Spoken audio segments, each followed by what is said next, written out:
S'il y a bien un pays pour un occidental qui est la source des plus grandes fascinations, c'est l'Iran. Depuis longtemps, cette contrée envoûte autant qu'elle effraie. 1001 images habitent notre mémoire. L'ayatollah Khomeini, Persépolis, les drapeaux américains en feu, les versets sataniques, la menace nucléaire.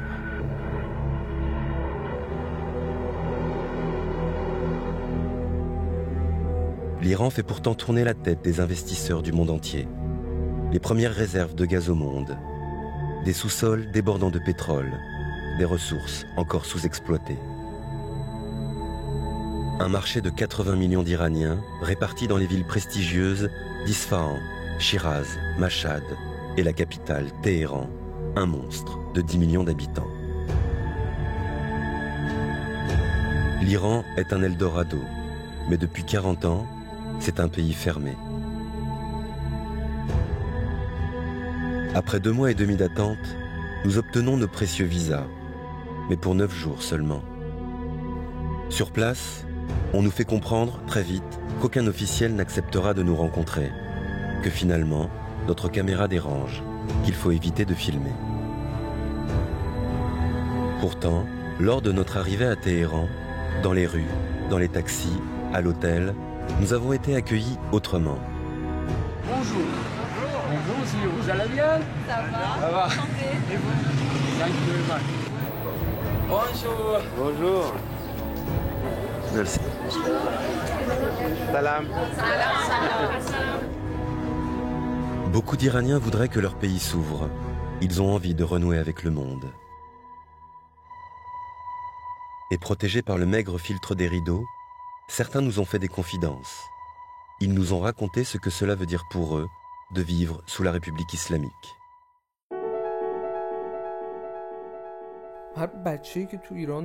Chaque enfant né en Iran a une double vie dès sa naissance. Une vie publique et une vie privée avec ses amis et sa famille. Et on s'y habitue tant bien que mal.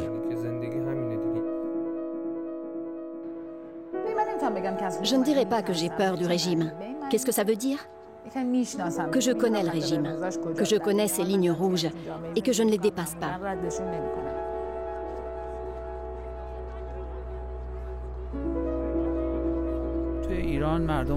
Les gens en Iran boivent de l'alcool en toute liberté. Ils vont à des soirées en toute liberté. Vous voyez qu'à l'extérieur, les femmes portent le voile. Mais dans les soirées, elles ne le portent pas. Tu endosses tous les jours une apparence qui n'est pas la tienne et que tu n'apprécies pas. C'est une forme d'hypocrisie que tu portes avec toi tout le temps.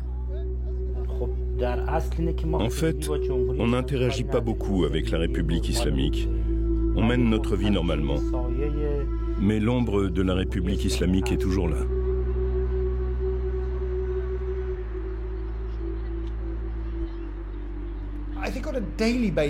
Au quotidien, le problème, ce n'est pas tant le recours à la violence physique, mais plutôt le fait qu'il menace d'avoir recours à la violence. Le régime dispose d'un vaste réseau de renseignement et de sécurité qui sert à mettre en garde, à inquiéter, à menacer les gens et à leur faire peur. Et je pense que c'est là l'un des aspects les plus abjects de ce régime. Il ne se contente pas de vous menacer, vous, en tant qu'individu, il menace de s'en prendre à votre famille. C'est comme ça qu'il garde le contrôle. La société iranienne vit sous l'œil vigilant d'un pouvoir religieux dirigé par le guide suprême de la République islamique, Ali Khamenei. On le connaît peu au-delà des frontières de l'Iran. Il ne quitte jamais le pays, ne rencontre aucun dirigeant étranger. Il est au-dessus de tout, l'incarnation d'un pouvoir divin. Khamenei commande les forces armées. Il contrôle le pouvoir judiciaire et les services secrets, ainsi qu'une vaste administration qui met son nez systématiquement dans tout ce qui se passe en Iran.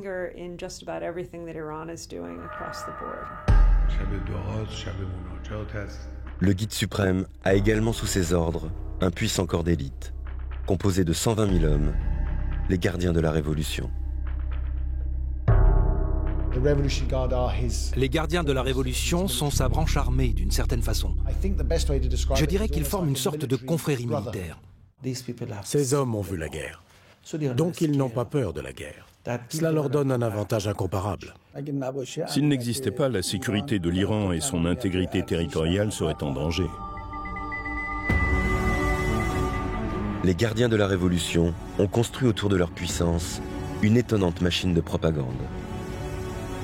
Dans ces films, ils sont invincibles et déjouent les plans de leurs ennemis, nombreux dans la région.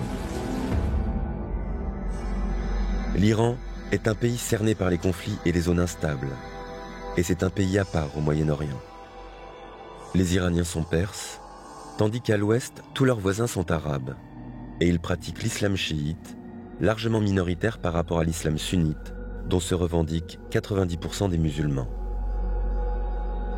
Les Iraniens se sentent constamment menacés. Ils ont besoin de la puissance des gardiens de la Révolution.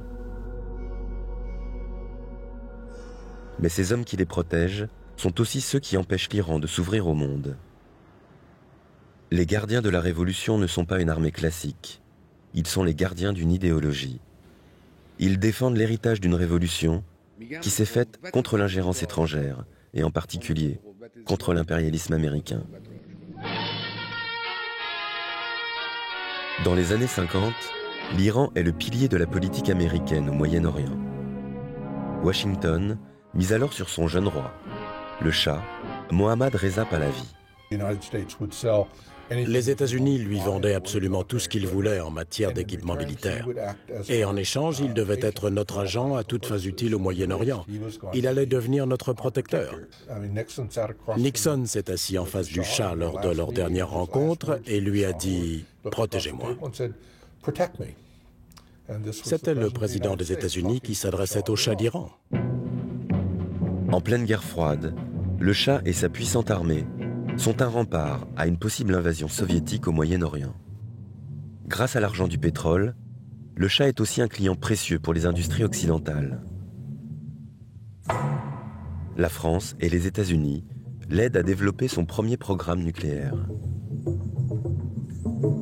Le Shah reçoit tous les honneurs à chacune de ses visites. Paris veut voir en lui un dirigeant moderne.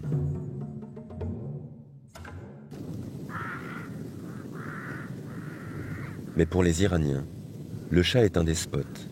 Il réprime toute opposition et vit coupé de son peuple.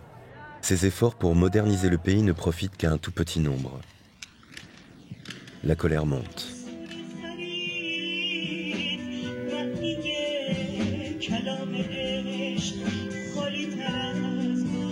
Le Shah commet alors l'erreur qui va lui coûter son trône. Il s'attaque par voie de presse à l'ayatollah Khomeini. Ce religieux, alors peu connu, est en exil en Irak depuis 15 ans pour avoir critiqué le Shah et son alliance avec les États-Unis. Khomeini devient une icône. Les premières grandes manifestations éclatent en 1977. Le slogan de l'ayatollah Khomeini était « Tous ensemble contre le Shah ». Il promettait que le prochain régime s'appuierait sur le vote populaire. C'est pour ça que tout le monde l'a accepté comme leader. Tous les courants politiques, sans exception, se sont engagés dans cette révolution contre le Shah.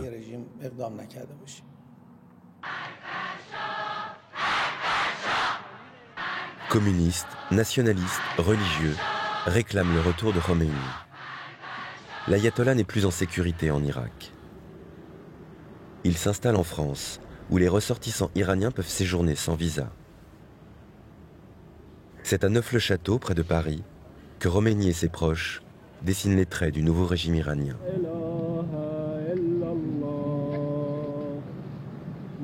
Les journalistes affluent pour rencontrer l'ayatollah. Ils le dépeignent comme un libérateur. Rares sont ceux qui ont pris le temps d'écouter ses discours, qui circulent sur cassette et sous le manteau dans tout l'Iran.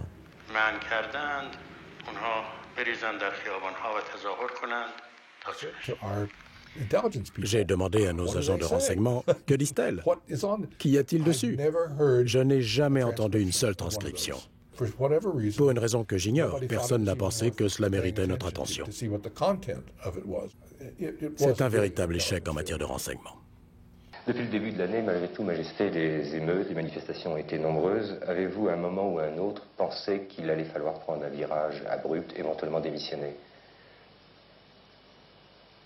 Pour arriver à quoi? Résoudre le problème.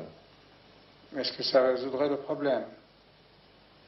Vous savez ce qui se passerait en Iran? Non. Ben, réfléchissez un peu.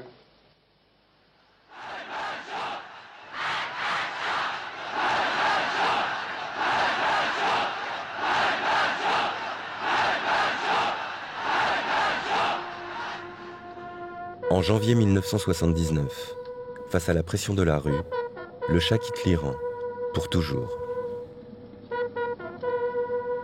La révolution iranienne met un terme à une monarchie vieille de 2500 ans. Attendu par tout un peuple, l'ayatollah Khomeini fait un retour triomphal. Khomeini doit pourtant composer avec les autres courants révolutionnaires qui aspirent à la démocratie. C'est ainsi que naît la République islamique d'Iran. D'un côté, le pouvoir du peuple, représenté par un président et un parlement élu. De l'autre, le pouvoir de Dieu, incarné par le guide suprême. C'est aussi à ce moment-là que les gardiens de la Révolution voient le jour. Leur rôle, gravé dans la Constitution, est de protéger les acquis de la Révolution. Dès les premières heures, les révolutionnaires ont peur que le régime soit renversé. Le 4 novembre 1979, tandis que le Shah vient d'être admis dans un hôpital américain, atteint d'un cancer en phase terminale, des étudiants escaladent l'enceinte de l'ambassade américaine au cri de « Mort à l'Amérique ». À l'époque, nous pensions tous que les États-Unis voulaient faire un coup d'État. Et ça, je peux vous le garantir, parce que je suis de la même génération. Je m'en souviens. Ce n'est pas quelque chose que j'ai étudié, c'est quelque chose que j'ai vécu. L'attaque de l'ambassade américaine ne doit rien au hasard. Aucun Iranien n'a oublié que le Shah avait déjà été réinstallé au pouvoir par la force, avec l'aide des États-Unis, en 1953. La CIA fomentait alors son premier coup d'État et renversait le Premier ministre, Mohammad Mossadegh, qui avait nationalisé le pétrole iranien. Quand ils pénètrent dans l'ambassade, les étudiants mettent la main sur les secrets les mieux gardés de la CIA. Aujourd'hui, cette ambassade se visite comme un musée, accompagné d'un guide. Quand ils ont ouvert la porte, ils se sont retrouvés face à cette pièce en verre qui servait aux négociations et aux réunions secrètes entre l'ambassadeur et son personnel.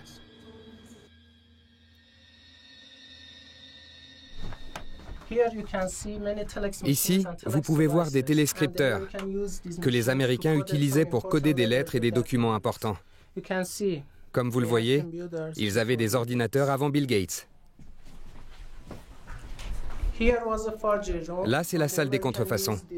Les Américains utilisaient ces outils pour faire de faux passeports et de faux papiers, seulement pour les membres de la CIA, pour les envoyer dans d'autres pays faire de l'espionnage, un peu comme James Bond.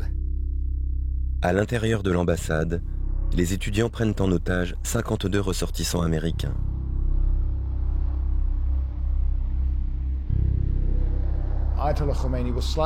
L'ayatollah Khomeini a été pris par surprise. Il n'a pas été mis au courant avant la fin des événements. Il a décidé de les soutenir par opportunisme.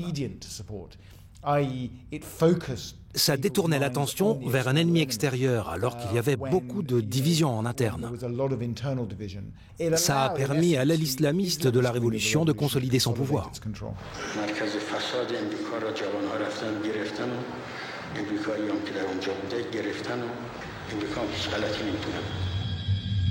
Avec cette prise d'otage, la République islamique a son mythe fondateur et son ennemi éternel, les États-Unis, le grand Satan.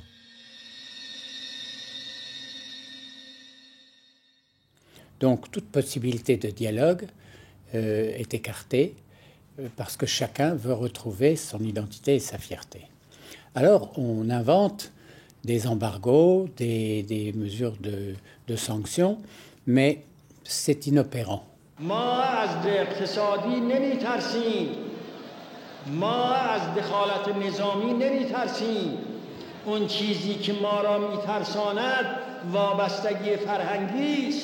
When you have a government Quand un gouvernement est aussi opposé à vos intérêts et aussi opposé à votre système de valeurs, il n'est pas surprenant que vous ayez envie de le voir disparaître. Il y avait des gens qui, dès le début, disaient qu'un bon mollah est un mollah mort. Mais en réalité, renverser un gouvernement n'est pas si facile.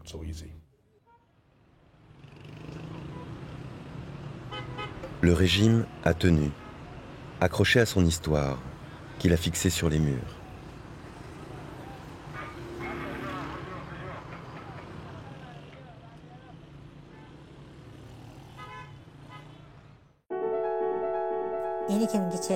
J'ai le sentiment que mes idées ont été confisquées. Cette révolution que nous avons faite nous a été volée.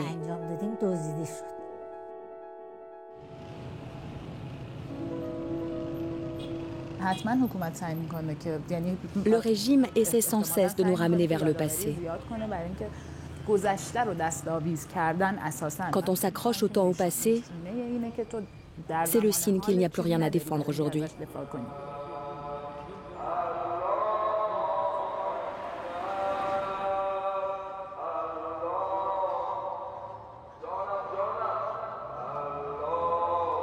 Avec le temps, les visages se sont ridés. À l'heure de la grande prière du vendredi, on croise surtout des hommes âgés. Certains sont venus à bord de minibus affrétés par le régime. C'est le moment où la République islamique délivre son discours officiel et où l'on rejoue collectivement la ferveur de la révolution passée.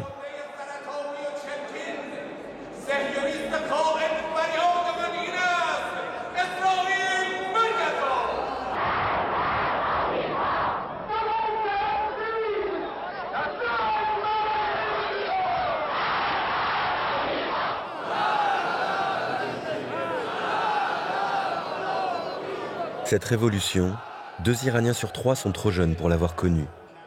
Irrémédiablement, l'enthousiasme révolutionnaire s'estompe.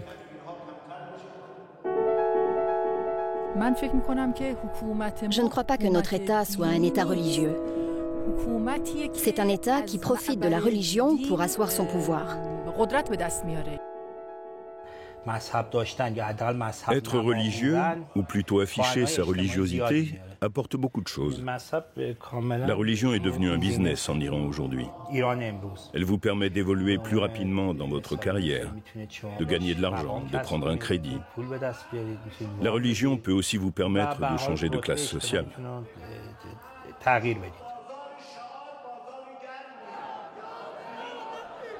La République islamique sait récompenser ceux qui se montrent pieux et fidèles, qu'ils soient sincères ou non. Dans chaque mosquée, dans chaque quartier et jusque sur les façades des entreprises, nous avons croisé cet insigne. Il appartient au Basij, une organisation créée par le régime. Un soir, ce responsable d'une base du Basij accepte de nous recevoir. Il faut d'abord piétiner le drapeau américain. Le jeune homme est méfiant, mais il prend le risque de nous parler sans l'autorisation de sa hiérarchie.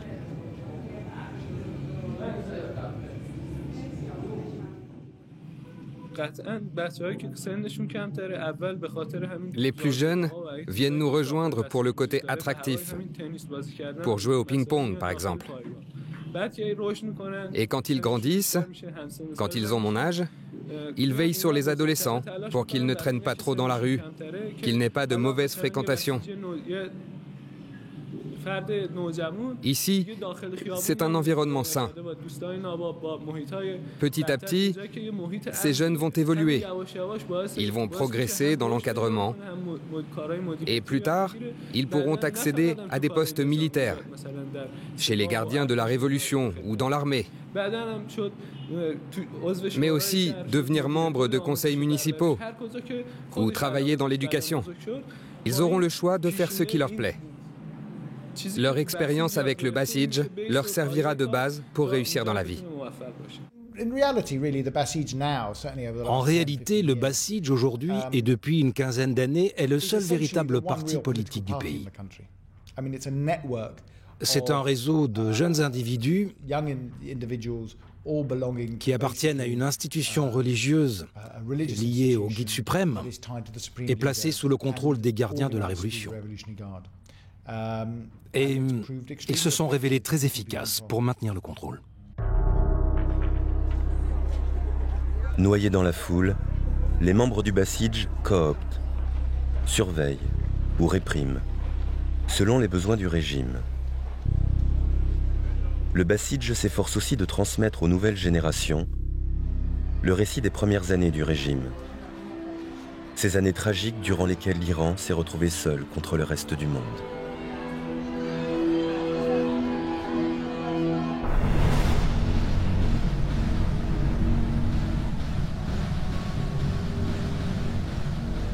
Le 22 septembre 1980, quelques mois seulement après la révolution iranienne, l'Irak envahit l'Iran.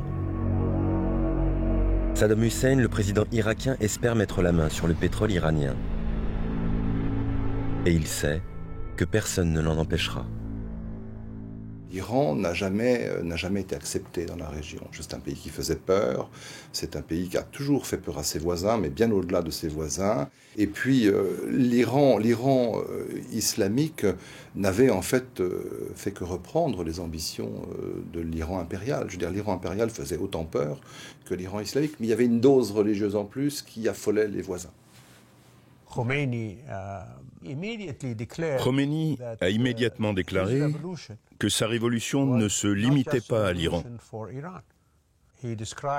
Et il a désigné ce qu'il appelait les chats du monde comme autant de cibles de la révolution. Ce qui voulait dire que le roi d'Arabie saoudite et les autres chefs d'État de la région étaient eux aussi visés. L'Arabie saoudite et le Koweït financent l'armée de Saddam Hussein. Dans la région, l'Irak est le seul pays capable de mettre l'Iran en difficulté. Tant qu'il semblait que l'Iran allait perdre, tout le monde était content de regarder ça de loin et de laisser faire.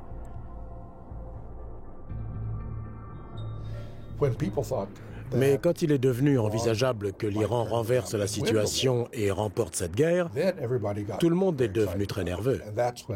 Et c'est à ce moment-là que les États-Unis ont commencé à soutenir l'idée que des avions français entrent en scène. La France était déjà le premier fournisseur en armement de Saddam Hussein. En 1983, elle va jusqu'à lui prêter 5 avions super-étendards avec leurs missiles Exocet. Les avions français ciblent les pétroliers iraniens. Pour Téhéran, c'est un acte de guerre. La France devient le petit Satan. Il faut bien voir ce qui se passe à ce moment-là. La France essaie d'avoir une politique arabe, qui est un élément d'héritage du général de Gaulle. Et c'est vrai que nous considérons qu'à ce moment-là, et nous le disons, qu'il faut absolument éviter que la frontière entre les Perses et les Arabes bouge et que la stabilité de cette région est importante et qu'il ne faut pas qu'il y ait des modifications. Mais nous ne savions pas à l'époque que ça allait durer très longtemps et que le régime irakien allait peu à peu démontrer une manière, une confiance dans sa supériorité militaire et sa capacité probablement excessive par rapport à la réalité des choses. Fort de ses soutiens, Saddam Hussein n'a plus aucune limite. Il mène des attaques au gaz moutarde et au gaz sarin. Même lorsque des armes chimiques ont été utilisées contre nous, le monde est resté silencieux ou a soutenu Saddam Hussein. Beaucoup de vies ont été perdues à cause des armes chimiques. 2 de mes meilleurs amis sont morts à cause de ces armes. Et ça a joué un rôle extrêmement important, parce que ça a forgé la manière dont nous concevons notre politique étrangère. Nous ne pouvons compter que sur nos propres ressources pour nous défendre. Ce sentiment d'injustice a soudé la nation. Il résonne fortement dans l'imaginaire des Iraniens et en particulier dans celui des croyants. Le combat des faibles contre les forts est célébré depuis des siècles. Dans les faubourgs nord de Téhéran, une cérémonie se prépare. Elle rassemble les habitants du quartier autour d'un chanteur religieux, un mada.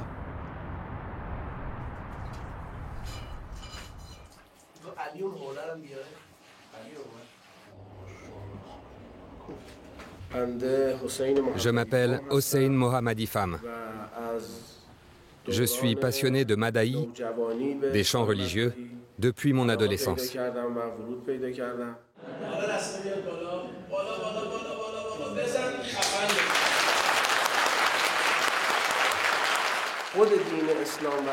L'islam chiite a par essence une dimension politique. Nous défendons la liberté humaine. Comme notre modèle, l'imam Hossein, qui combattait l'injustice.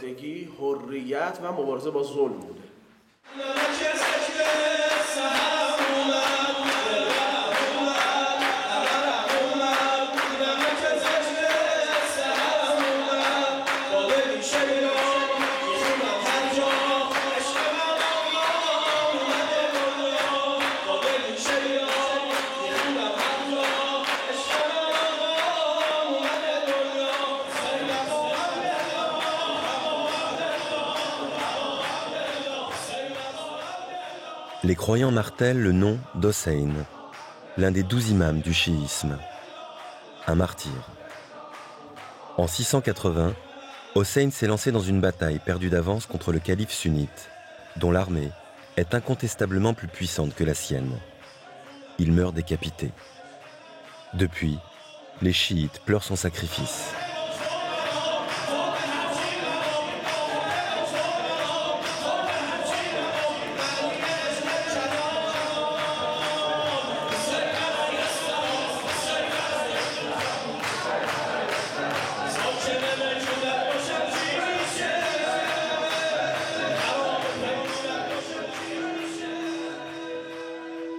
Le martyr d'Hossein a servi la propagande du régime quand il fallait mobiliser des hommes contre l'Irak dans les années 80. Des milliers d'adolescents sont envoyés au front, convaincus que, comme Hossein, leur mort sera pleurée, glorifiée, même si elle est vaine.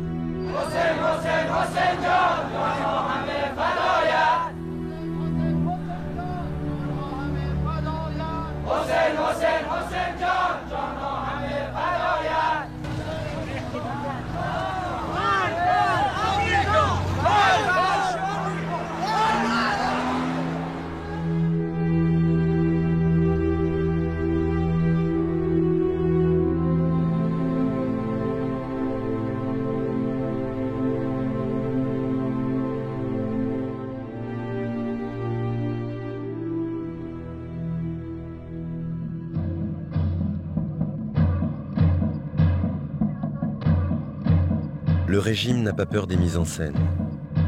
Cette fontaine représente le sang versé par les martyrs.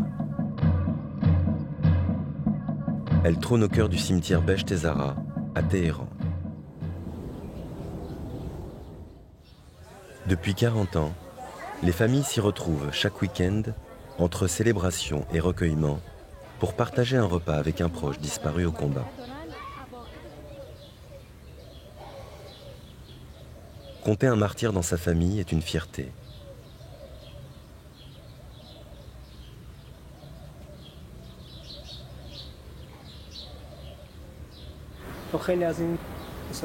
J'ai connu beaucoup de martyrs enterrés ici. Nous étions au front ensemble. Sous mes propres yeux, certains de mes compagnons sont devenus martyrs.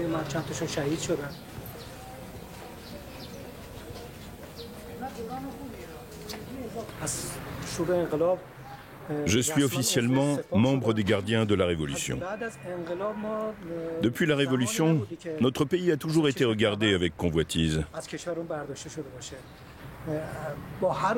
Si nous sommes agressés, nous rendons l'appareil. Nous n'avons aucune intention d'attaquer un autre pays. Mais nous sommes convaincus que des regards impurs convoitent encore notre patrie.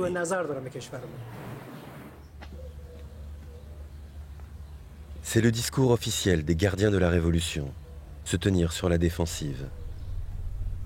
Mais contrairement à ce qu'ils affirment, dans les années 80, alors qu'ils se battaient toujours contre l'Irak, les gardiens de la Révolution sont passés à l'offensive, au Liban, alors en pleine guerre civile.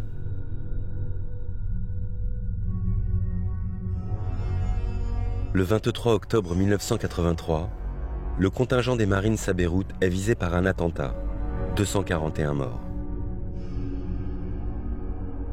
Quelques minutes plus tard, le cantonnement des para-français est visé à son tour, 58 morts. C'est l'attentat du Drakkar.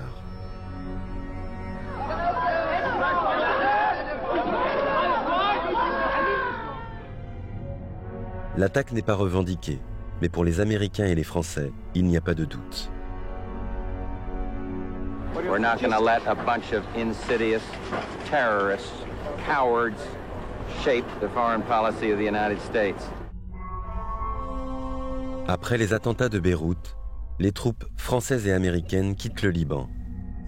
C'est une victoire pour l'Iran. Il a contribué à forcer les Occidentaux hors du Moyen-Orient. Les Iraniens voient leur pays comme un pays qui a une longue histoire et une grande civilisation qui remonte à plusieurs milliers d'années.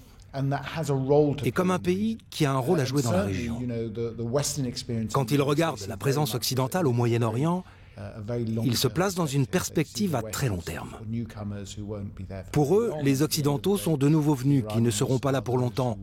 Et dans le futur, ce seront les Iraniens qui géreront les affaires de la région. L'Iran met en place un système d'alliance. Il s'appuie sur la Syrie, ennemi juré de l'Irak, et le seul pays à l'avoir soutenu dans sa guerre contre Saddam Hussein. Entre Damas et Téhéran, des liens indéfectibles se nouent. L'Iran et la Syrie vont soutenir les mêmes groupes armés pour servir de relais à leur politique. Des groupes palestiniens ou des groupes d'obédience chiite, créés, financés ou entraînés par les gardiens de la Révolution. Le plus puissant d'entre eux est le Hezbollah libanais. Nous sommes des victimes innocentes. Si nous n'avons pas à payer pour des choix qui nous échappent. En 1984, le Hezbollah fait partie des factions qui enlèvent une trentaine d'Occidentaux au Liban, dont 12 Français. Les otages avaient été pris en main par des structures qui obéissaient directement à l'Iran, à certaines structures en Iran, à des services iraniens. Et donc, assez vite, nous avons compris que ça venait de là et que c'était une forme de réaction, parmi d'autres, à ce qui se passait essentiellement avec l'Irak, et notamment au pari français sur l'Irak. Et donc, très, très vite, nous avons compris que c'était quelque chose de cette nature, que ça allait être difficile, et qu'un des objectifs, c'était évidemment de faire pression sur la France pour qu'elle renonce à son action en Irak. Madame, monsieur, bonsoir. Nouveau drame, nouvelle action terroriste, cet après-midi en plein Paris. 5 morts et une 60aine de blessés. Plusieurs vagues d'attentats sont perpétrées sur le sol français. La France finira par revoir son soutien à l'Irak. Ces derniers otages sont libérés en 1988.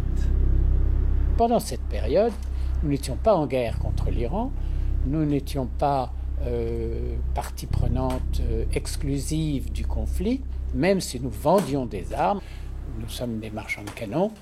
Donc la relation avec l'Iran n'a pas été irréversiblement endommagée, chacun, après coup, reconnaissant ses torts. Bon, les messages, tous les États en envoient, et quelquefois brutalement, mais on passe là-dessus.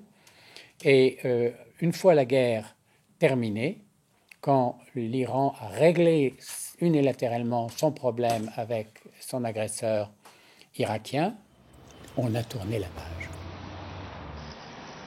3 ans après la fin de la guerre, les premières 405 Peugeot roulent déjà dans Téhéran. Les entreprises françaises se placent sur ce marché où la concurrence américaine a disparu. Pour le régime, le retour à la paix est un moment critique. Le conflit fédérait la nation. Les oppositions risquent maintenant de se réveiller. Le régime exécute 5000 prisonniers politiques, fusillés ou pendus en groupe sur des grues par intervalle d'une demi-heure. C'est le dernier acte sanglant de l'ayatollah Khomeini. Le guide suprême s'éteint sous le regard des caméras.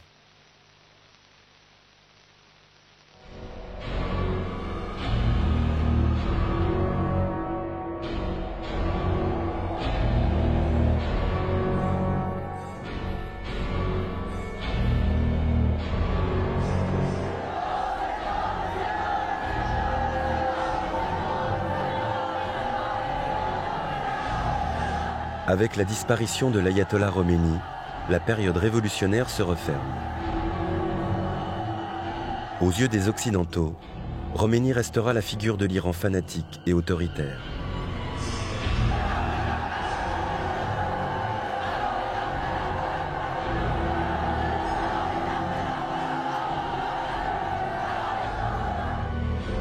Derrière leurs écrans de télévision, beaucoup ne voient rien d'autre que le visage du mal et de la démence. Là où d'autres nomment cela la passion.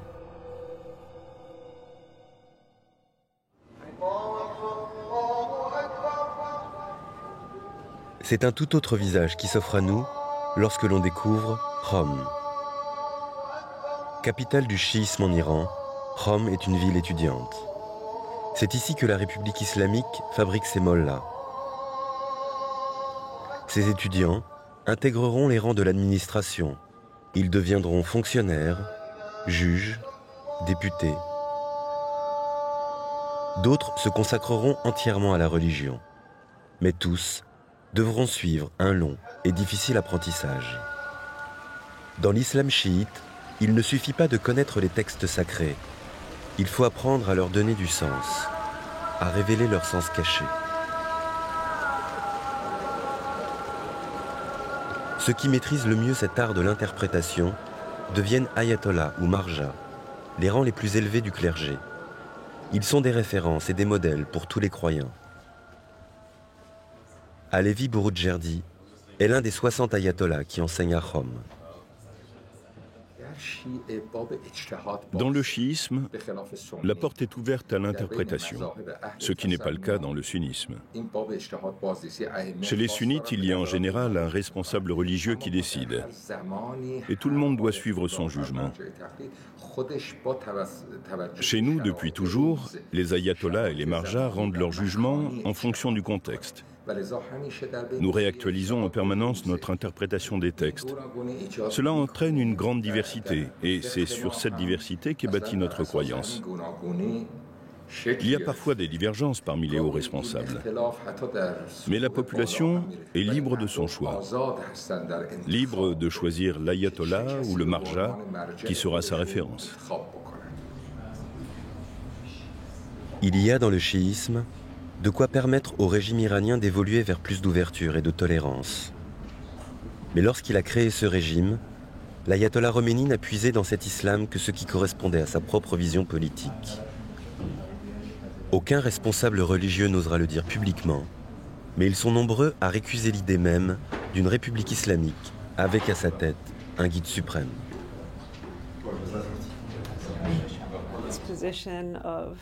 Cette fonction de guide suprême est une innovation doctrinale que l'ayatollah Khomeini a lui-même imaginée alors qu'il était en exil avant la révolution iranienne.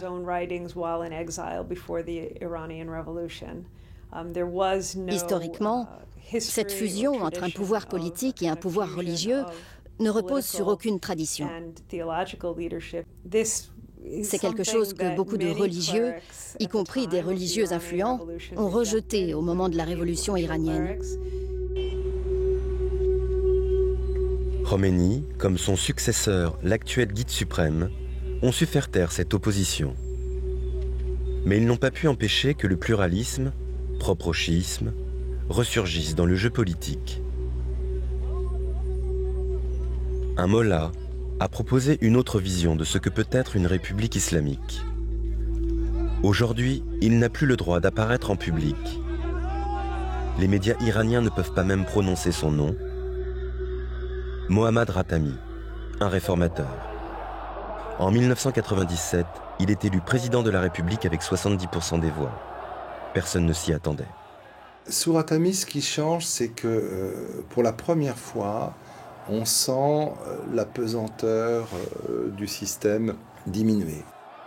Il ne remet pas en cause les fondements du pays, il ne remet pas en cause la République islamique, je veux dire, mais il essaie de créer ou d'agrandir un espace de liberté qui n'existait pas complètement avant son élection. Et c'est la raison pour laquelle il crée autant d'espoir dans cette jeunesse, et c'est la raison pour laquelle Khatami est resté un homme extrêmement populaire, même si il est interdit d'image dans le pays, il est resté une référence. Il a ouvert une brèche, parce que les Iraniens et les jeunes Iraniens savent qu'il existe dans ce pays des hommes politiques qui sont capables de prendre en compte leur aspiration et de l'exprimer politiquement. Mohammad Khatami tend la main aux Occidentaux. Il défend le dialogue des civilisations jusqu'à la tribune des Nations Unies. À l'étranger aussi, un espoir naît. Le protocole est toujours le même, la scène est connue, mais il s'est passé un événement cet après-midi dans la cour de l'Élysée. Mohammad Khatami est en effet le premier président iranien à venir en France depuis la révolution de 79. On a accueilli le président Khatami en France, on a été les premiers avec les Italiens, si je me souviens bien, parce que nous voulions mettre en valeur, nous voulions appuyer ceux qui, au sein de l'Iran, nous semblaient les plus porteurs d'un projet pour l'avenir de la jeunesse qui avait plein d'espérance, je dirais. Et donc, comme toujours, nous avons appuyé ceux qui nous semblaient le plus proches de notre vision de ce que devait devenir l'Iran à court terme. Après la première élection de Khatami, nous avons connu un printemps des médias. Les gens se sentaient concernés, ils lisaient, ils étaient joyeux, ils avaient de l'espoir.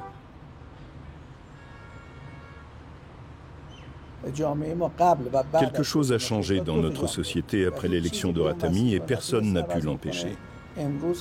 Et les gens continuent de se battre aujourd'hui pour préserver les valeurs qui sont apparues à l'époque. C'était la première fois que les conservateurs réalisaient qu'ils étaient très sérieusement menacés. Ils ont utilisé le système judiciaire, les forces armées, le Basij, pour contenir Khatami et l'empêcher de faire quoi que ce soit.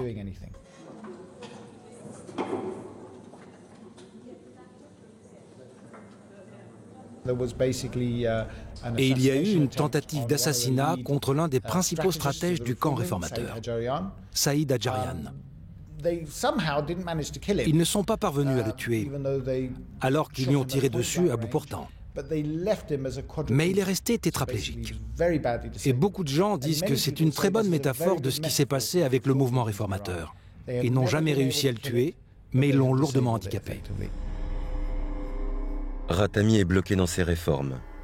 Il ne réussit pas à sortir l'Iran de son isolement diplomatique. C'est pourtant, sous sa présidence, que commence la montée en puissance de l'Iran.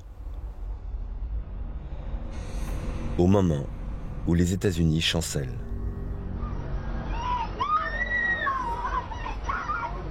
Après les attentats du 11 septembre, les États-Unis lancent leur guerre contre la terreur.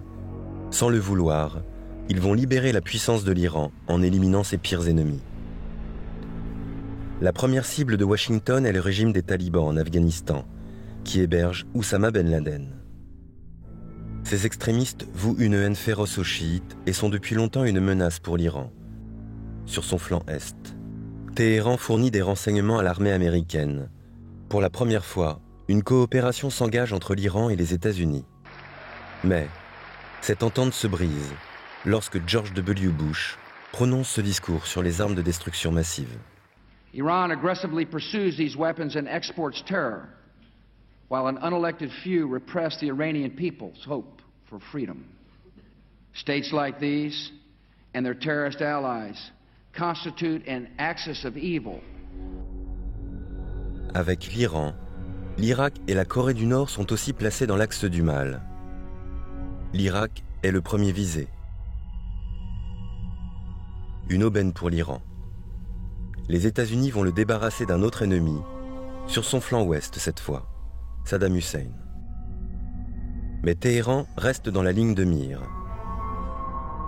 Des opposants iraniens viennent de révéler l'existence d'un programme nucléaire secret. L'Agence internationale de l'énergie atomique le confirme.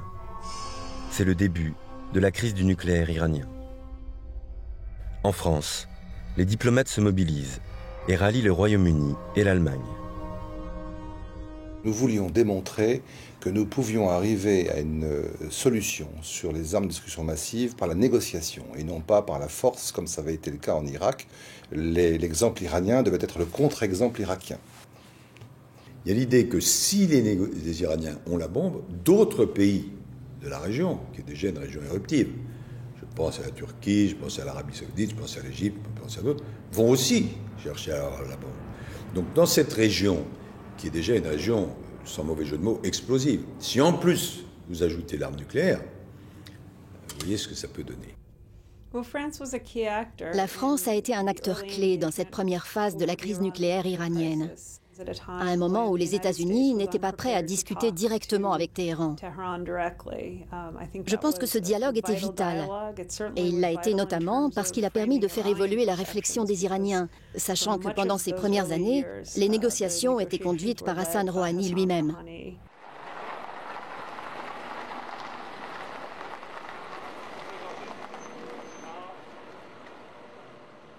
Hassan Rouhani, l'actuel président iranien, est reçu à Paris par les diplomates européens. Il a été désigné par le guide suprême pour donner des gages de bonne volonté.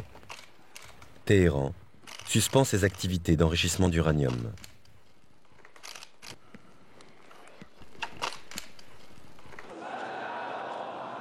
Mais un an après, le guide suprême revient sur cette décision. Elle provoque trop de dissensions en interne, alors que le camp conservateur monte en puissance.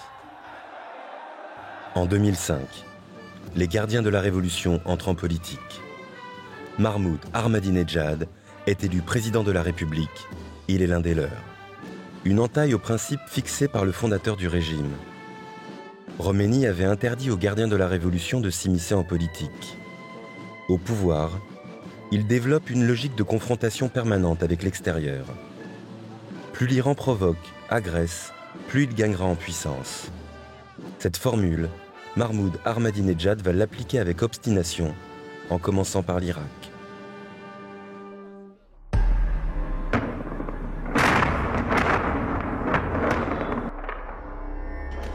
Depuis 2 ans, les troupes américaines occupent le pays. Les États-Unis ont renversé Saddam Hussein et organisé des élections démocratiques. Les chiites, qui représentent les 2/3 de la population, sont désormais au pouvoir. Ils avaient toujours été tenus à l'écart. L'Iran s'engouffre dans la brèche.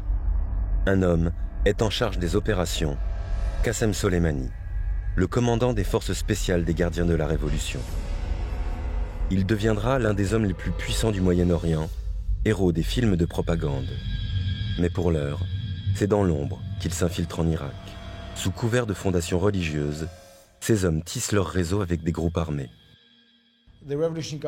Ensuite, les gardiens de la Révolution ne se sont plus contentés de construire des alliances avec des milices chiites. Ils les ont encouragés à attaquer les troupes de la coalition. Ils leur fournissaient des équipements comme par exemple des engins explosifs improvisés. Et il y a eu beaucoup d'attaques contre les troupes de la coalition, qui avaient pour but de leur compliquer la tâche au maximum. Les milices chiites ne sont pas les seuls à combattre la présence militaire américaine. Des djihadistes sunnites arrivent du monde entier. Mais ils vont rapidement changer de cible. Pour ces radicaux, il n'y a qu'un seul islam. Une guerre confessionnelle s'engage entre sunnites et chiites. Les attentats deviennent quotidiens.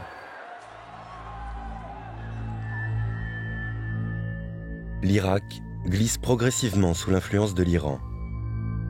Les pays voisins s'affolent. Tous comprennent que l'Iran s'éveille. Les dirigeants sunnites brandissent la menace d'un axe chiite, de l'Irak à la Syrie, où Bachar el-Assad est un allié fidèle, jusqu'au Liban avec le Hezbollah. L'Arabie saoudite, l'autre puissance régionale, s'inquiète de voir son influence reculer. Tandis qu'un autre acteur clé de la région se sent directement menacé, Israël. Aux yeux du régime iranien, Israël est un État créé de toutes pièces par les Occidentaux, le symbole de l'impérialisme américain. Sur le plan des armes conventionnelles, l'Iran n'a absolument pas la capacité de bombarder Israël. Le risque est presque nul. La capacité de l'Iran à se projeter en dehors de ses frontières est très limitée, avec une seule réelle exception, qui est le Hezbollah. Il est le prolongement de leur puissance. Et c'est pourquoi les Iraniens sont si déterminés à conserver cette ligne de communication qui passe par la Syrie, va jusqu'au Liban et leur permet d'entretenir le Hezbollah. Ils n'y renonceront pas. En 2006, l'armée israélienne bombarde le Liban pour affaiblir le Hezbollah et porter un coup à l'Iran. Mais les soldats de Tsahal se replient au bout d'un mois de combat. Le Hezbollah peut crier victoire. Il a réussi là où toutes les armées arabes ont échoué. Il a fait reculer Israël. C'est aussi un triomphe pour les parrains du Hezbollah. Le guide suprême iranien et les gardiens de la révolution sont salués jusque dans les rues arabes.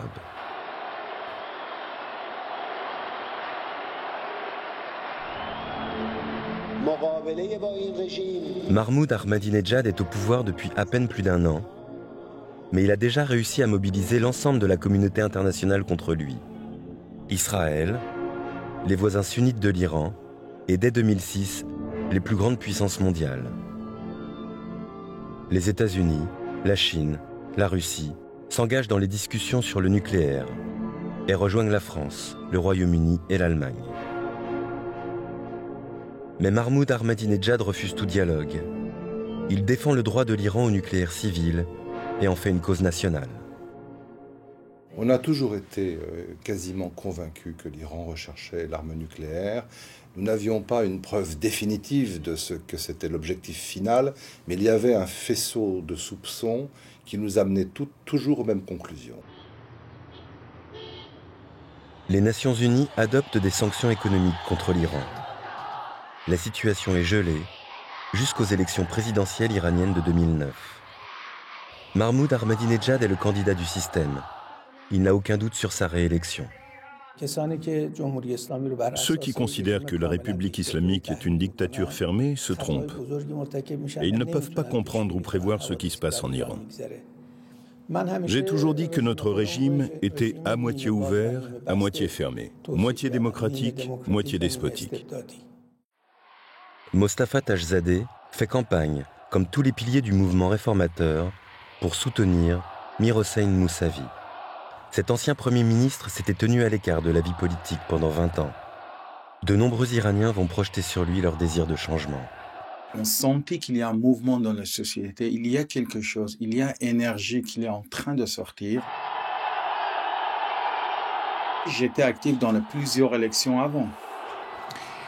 Je sais comment on essaye d'organiser une campagne politique, comment ça fonctionne, comment attirer des gens, comment on peut recruter des volontaires. Mais en 2009, c'était complètement différent. C'est pas nous qui fait ça. C'est quelque chose dans la société.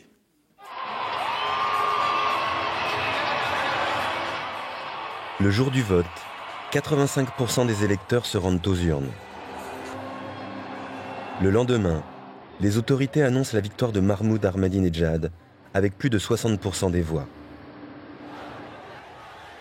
Des milliers d'Iraniens descendent dans la rue pour dénoncer des fraudes massives. C'est la plus grande manifestation depuis la révolution de 1979 et la naissance du mouvement vert. Moi, je me trouve dans les manifestations. Moi-même, je ne savais pas comment. C'était comme un événement que personne organisait. Une semaine après l'élection, lors de la prière du vendredi, le guide suprême prend la parole et confirme la victoire de Mahmoud Ahmadinejad. L'enjeu des manifestations de 2009 n'était pas de savoir s'il y avait eu fraude ou non. La question était celle du pouvoir du guide suprême. Aurait-il le dernier mot? Et c'était à la fois excitant, à la fois inquiétant. Pour moi, c'était un moment de fierté. Finalement, dire non, on n'est pas d'accord. Finalement, on a dit, on est prêt à résister. On ne veut pas tout détruire, mais on peut dire non.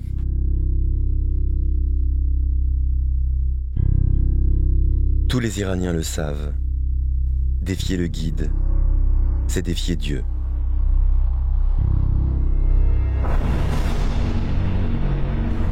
La foudre s'abat sur les manifestants. Les miliciens du Basij sont lancés sur la foule.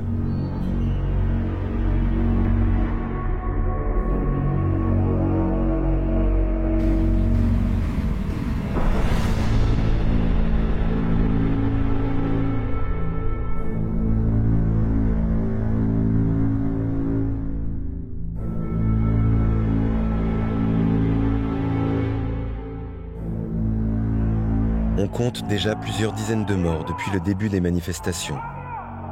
Mais la vidéo de Neda Ara Soltan, qui meurt dans les bras d'un manifestant, bouleverse l'Iran et le monde.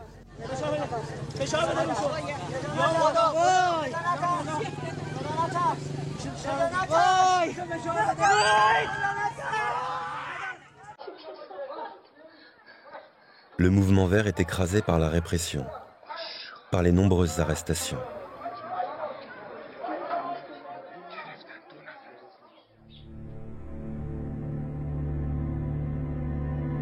Les manifestations s'essoufflent et l'ordre revient progressivement. Mais pour sauver son image, le régime organise des simulacres de procès. On diffuse à la télévision les confessions des principales figures du mouvement vert.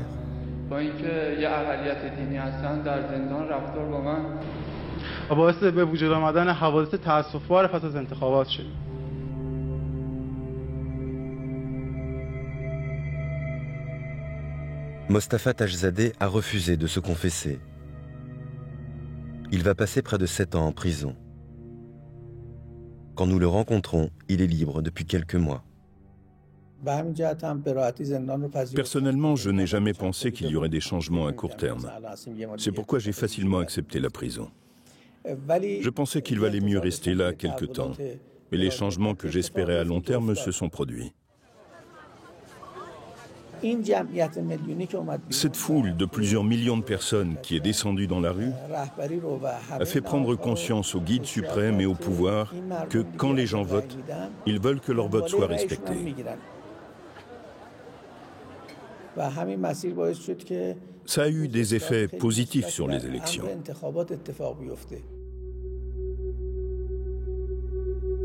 Le candidat des réformateurs à la présidentielle de 2009 est toujours en résidence surveillée. Hamzera Lebi sera relâché après 2 mois d'emprisonnement. Il parvient à quitter son pays et se réfugie en France. En Iran, il risque la prison.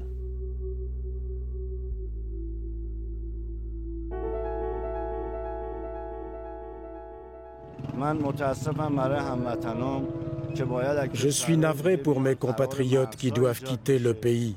Le guide devrait être un père.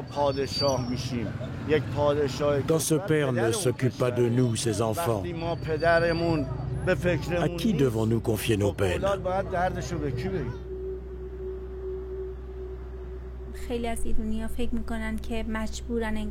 Beaucoup d'Iraniens pensent qu'ils sont obligés de composer avec ce gouvernement. Et moi, je pense que nous devons nous efforcer de le changer, de le corriger.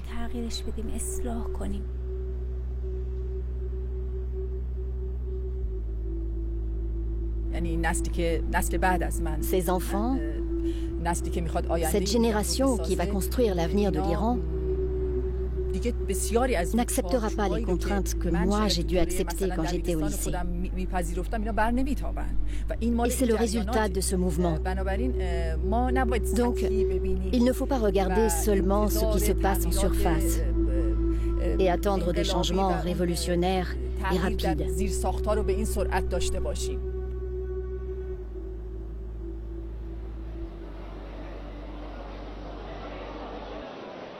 Il n'y a pas eu de révolution. Mahmoud Ahmadinejad reste président, mais le guide suprême reprend les rênes. Son pays subit de plein fouet les nouvelles sanctions économiques imposées par l'Union européenne et l'ONU. En 2013, le guide suprême n'a plus le choix. Il doit dialoguer avec son pire ennemi. Des discussions secrètes s'engagent avec les États-Unis sur le nucléaire. Obama était convaincu que l'Iran était un acteur de premier plan. Je pense qu'il avait compris qu'il est impossible d'avoir une politique cohérente au Moyen-Orient sans intégrer les Iraniens dans l'équation. Et ça ne veut pas dire que vous devez leur tomber dans les bras ou leur donner quoi que ce soit, mais qu'il faut composer avec eux. 4 mois plus tard, Hassan Rouhani est élu président de la République avec le soutien du Guide suprême. Un signal fort. C'est Rouhani qui avait conduit les discussions avec les Européens 10 ans plus tôt.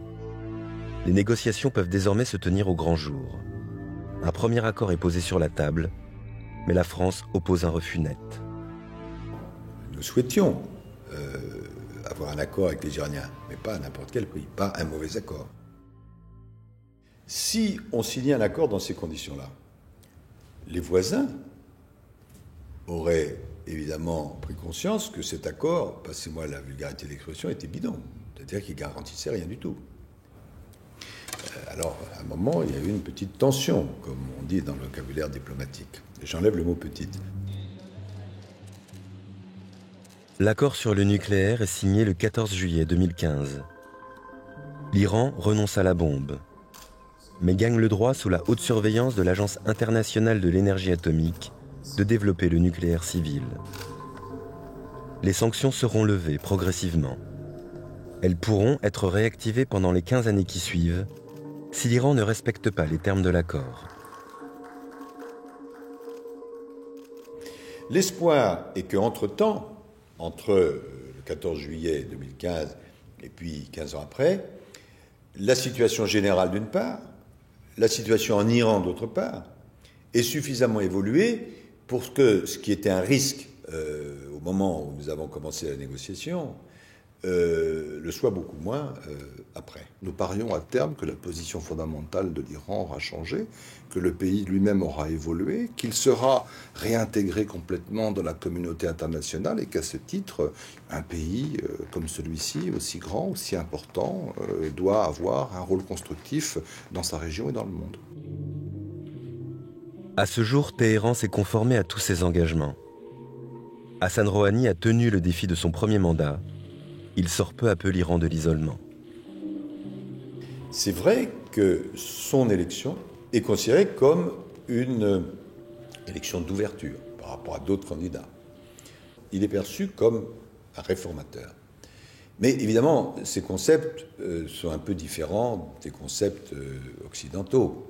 Rouhani est un homme qui présente bien, c'est certainement quelqu'un de très bonne compagnie.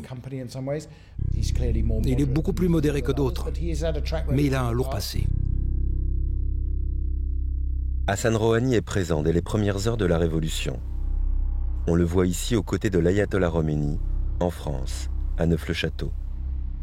C'est un homme du système, c'est un homme qui a été complètement fabriqué par le système. Il a passé 25 ans dans l'appareil sécuritaire, il a occupé des fonctions extrêmement importantes dans ce domaine-là, il a été le conseiller personnel du guide de la Révolution, le représentant personnel du guide de la Révolution, et il est loyal à la République islamique.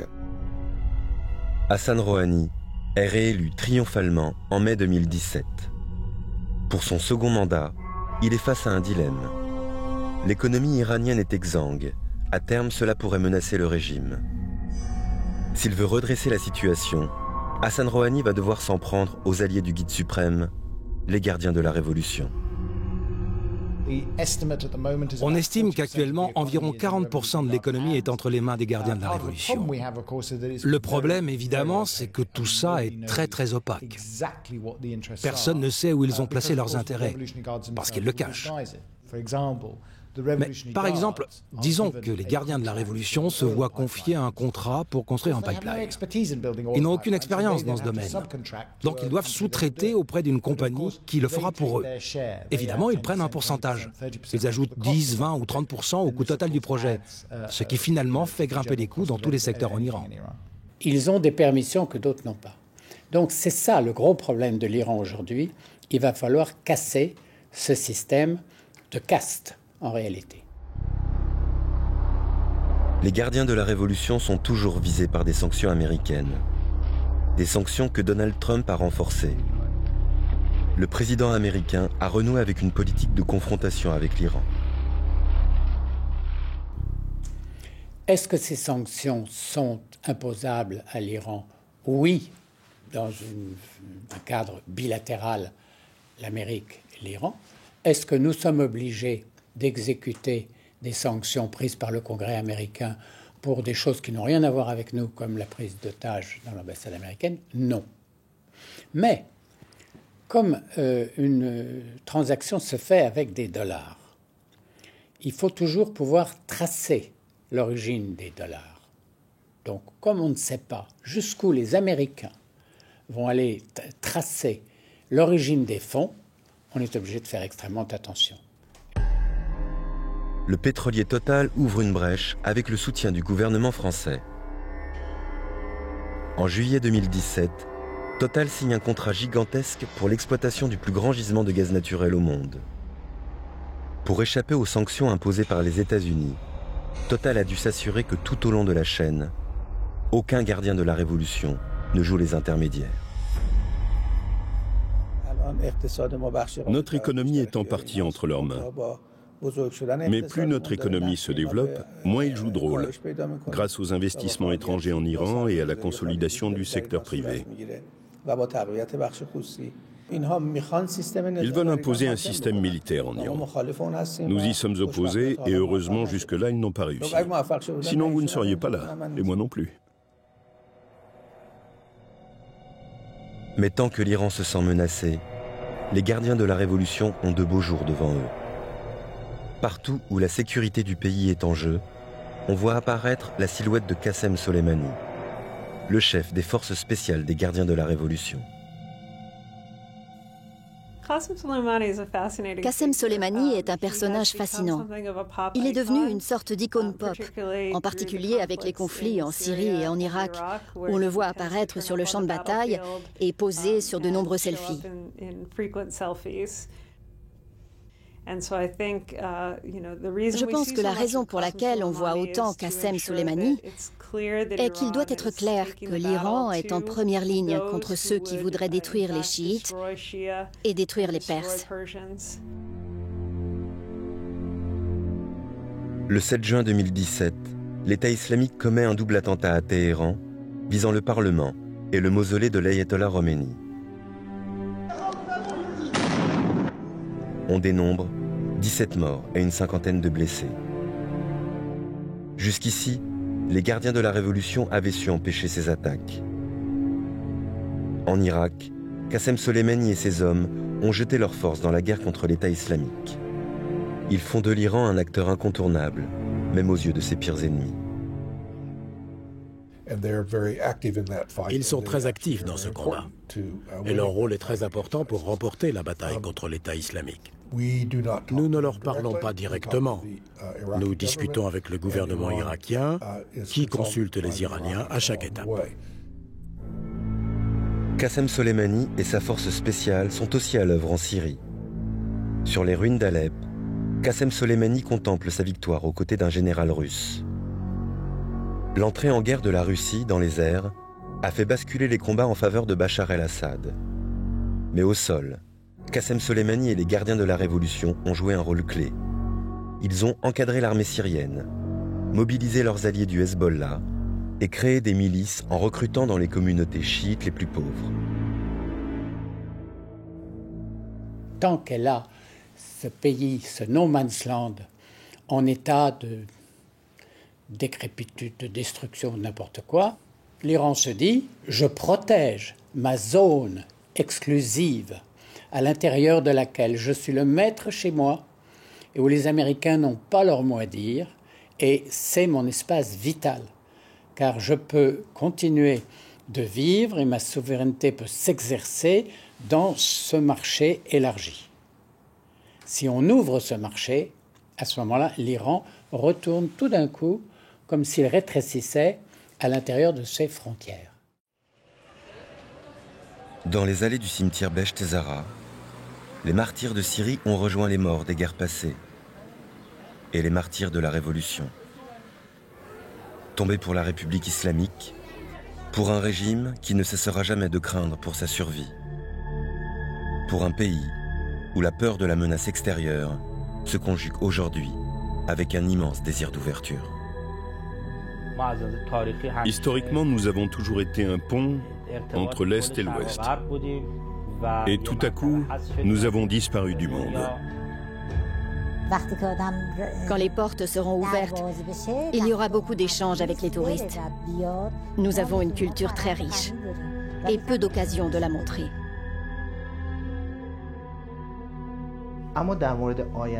J'ai tellement d'espoir pour l'avenir. Je pense que les échanges vont se développer à tel point que ça touchera même la religion. Moi, je suis très optimiste.